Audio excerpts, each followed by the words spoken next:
안녕하세요. 반갑습니다.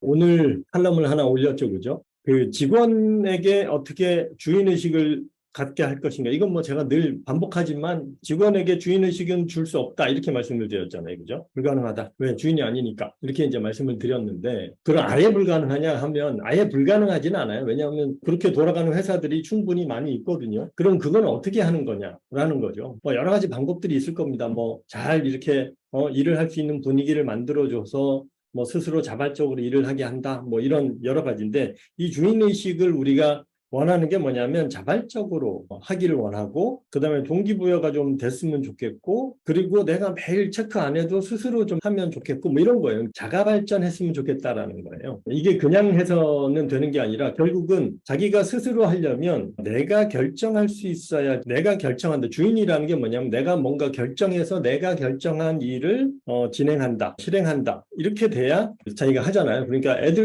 아이들 키워보신 분들은 다 아시겠지만 시키는 일은 사람들이 잘 안 해요. 시키는 일을 뭐 즐겁게 하는 사람은 없어요. 근데 내비두면 지가 일 찾아서 합니다. 뭐 놀고 이런 것들은 자기가 알아서 열심히 하는 거죠. 내가 하겠다고 결정한 한 일은 스스로 해요. 보통 우리가 주인의식을 갖게 하려고 하면 목표를 네가 정해라. 목표를 직원이 직접 정하게 하고 그렇게 설정한 거를 하면 잘하겠지. 이렇게 생각을 합니다. 근데 목표를 스스로 하게 하면 물론 뭐 잘하는 사람도 있겠지만 회사가 가려는 방향이 있잖아요. 근데 회사가 가려는 방향하고 다른 쪽으로 목표를 정하면 처음에 내가 말은 스스로 정하라고 했는데 이쪽으로 정해버리면 그 다음에는 내가 번복을 해야 돼요. 아니 근데 그쪽으로는 목표 정하지 말고 목표를 이쪽으로 좀 정해봐. 그러면 이건 이제 스스로 정하는 게 아닌 게 되는 거죠. 초기에 섣부르게 우리가 이런 걸 도입을 하면 목표를 스스로 정한다 이렇게 해가지고 자발성, 뭐 주도성 이런 걸 위해서 권한이나 이런 것들을 많이 풀어줘요. 권한을 다 주고 네가 알아서 해. 모든 것 네가 다 할 수 있어. 이렇게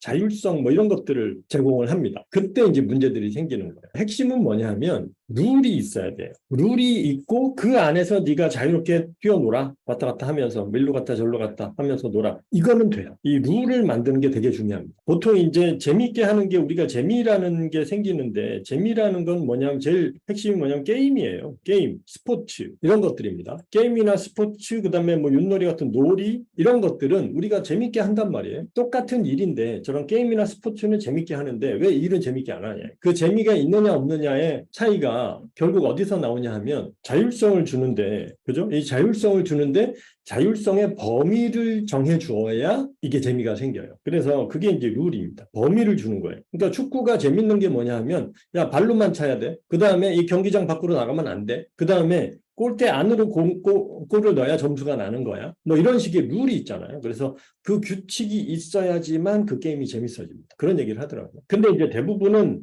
우리가 그런 걸 모르니까 그냥 룰이 없이 범위가 없이 그냥 자율성을 부과해요. 그러니까 방향도 안 맞고 직원들 자체도 도대체 뭘 해야 되는지를 모르니까 그냥 흐지부지 되는 경우들도 많습니다. 여기서 핵심은 뭐냐 하면 이 범위를 정해주는 거예요. 범위를 정해주는데 문제는 뭐냐 하면 내 스스로가 오너 자체가 범위가 없어요. 내 자체가 도대체 내 비즈니스가 어떤 걸 하는지가 명확하지 않으면 직원들에게 범위를 줄 수가 없습니다. 직원에게 주인의식을 주려면 일단 내가 먼저 정리가 돼야 돼요. 그래서 내가 정리가 돼서 내가 하는 일이 뭔지 그게 이제 이거죠. 그 다음에 프레임 차트. 요 안에서 나는 이런 방향성을 가지고 비즈니스를 하고 있는 거고 그 다음에 내가 하는 일은 이거야 라고 정리가 돼 있으면 그러면 직원들한테 룰은 어떻게 주냐 하면 요렇게 주는 거예요. 너는 요 안에서 놀아. 아니면 너는 요 안에서 놀아. 아니면 너는 요 안에서 놀아. 요렇게 해서 이 범위를 제공해 주는 겁니다. 그리고 요 안에서 노는데 놀라고만 하면 안 돼요. 그럼 여기서 네가 달성해야 될 목표가 뭔지는 정해줘야 되는 거예요. 그게 이제 보통 KPI님이 어떻고 저쩌고 하는 겁니다. 간단하게 하면 여기서 뭐 해야 되는데 하면 여기서 해야 할 일이 기본적인 일이 있겠죠. 축구에서 몰고 나가서 골을 넣어라. 이게 기본이고 그 안에서 재량을 발휘하는 거예요. 그 안에서 재량을 발휘하는 거니까 여기서 네가 하는 일은 고객이 이렇게 들어와서 이렇게 넘어가게 하는 거야. 여기서 고객이 이렇게 넘어가서 일로 넘어가게 하는 거고 여기서 고객이 올라갔다 내려갔다 계속 돌게 하는 거야. 이게 기본이에요. 이게 기본 룰이에요. 그럼 직원들은 다 저거 하면 되는 거예요. 그런데 여기서 이번 달에는 우리가 점수를 한 10점 정도는 내자. 이것만 주는 거예요. 그리고 이 안에서 네가 이 목표를 달성할 수 있게 하기 위해서 할 수 있는 건 네가 알아서 해. 이렇게 주는 겁니다. 근데 축구를 한 번도 해보지 못한 사람한테 야, 너 축구장에 넣어놓고는 자, 이제 여기서 저기까지 골 넣는 거야? 자, 알아서 해. 이러면 됩니까? 안 되죠. 뭘 어떻게 해야 될지를 몰라. 기본 교육은 시켜줘야 돼요. 기본 훈련은 시켜줘야 되는 거예요. 기본 훈련이라는 게 뭐냐면 뭔가를 보여줘야 되는 겁니다. 일종의 샘플이 있어야 되는 거예요. 기본 프로세스가 있어야 되는 거예요. 그래서 이제 경영학교에서 시나리오 프로세스 이걸 정리하는 게 뭐냐면 그게 기본 프로세스를 정리해 주는 거예요. 시나리오라는 건 뭐냐면 여기서 공이 어떻게 흘러가게 할 거야 라는 거고, 자, 그럼 너는 공이 여기서 이렇게 가게 하려면 여기서 이쪽으로 차고 여기서 이쪽으로 차고 뭐 이런 식으로 구체적인 이 디렉션을 주는 거죠. 기본은 이렇게 하는 거야. 그럼 이거보다 더 잘할 수 있으면 네가 만들어서 해. 그러면 재량권이 생깁니다. 그리고 골을 넣으면 피드백이 오잖아요. 여기서 중요한 게 피드백이에요. 재미가 있으려면 피드백이 있어야 돼. 내가 아무리 차도 점수가 안 나오면 그 힘 빠져서 못합니다. 그래서 이제 제가 모니터링 하라고 하는 겁니다. 지표 모니터링을 하는 이유가 뭐냐면 오늘 내가 뭔가를 했는데 다음날 결과가 나와줘요. 클릭이 몇 개 나왔고 전환율이 몇 개 나왔고 단골이 몇 명 나왔고 요번에 신청이 몇 개 들어왔고 뭐 이런 것들이 있잖아요. 구매가 얼마, 매출이 얼마 나왔고 이런 것들이 피드백입니다. 그런 피드백을 직원들이 공유를 해야 돼요. 그러면 각자 자기가 했는데 그게 뭐 주간일 수도 있고 일간일 수도 있고 월간일 수도 있고 회사에 따라 다 다릅니다. 거기에 맞춰서 자기 피드백을 할 수 있게 하면 보이죠. 직원들도. 그런 식으로 이 범위를 주고 그 안에서 하게 하면 자발적으로 주도적으로 자기가 여러 가지 아이디어도 내면서 일을 할 수가 있습니다. 제가 드리는 말씀의 대부분은 이런 거예요. 창업학교든 마케팅학교든 경영학교든 제일 먼저 설계도 그리라고 하잖아요. 그죠? 그러니까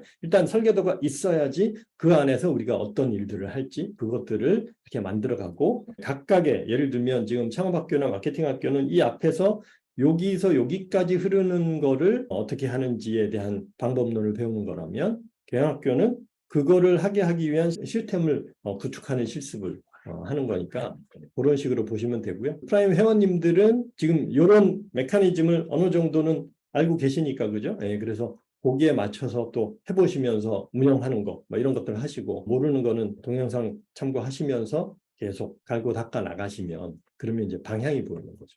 직원에게 주인의식을 주는 방법에 대한 얘기를 제가 조금 더 설명을 드렸습니다. 자, 여기에 대해서 혹시 질문 있으면 좀 올려주시고요. 내일 또 뵙겠습니다. 고맙습니다.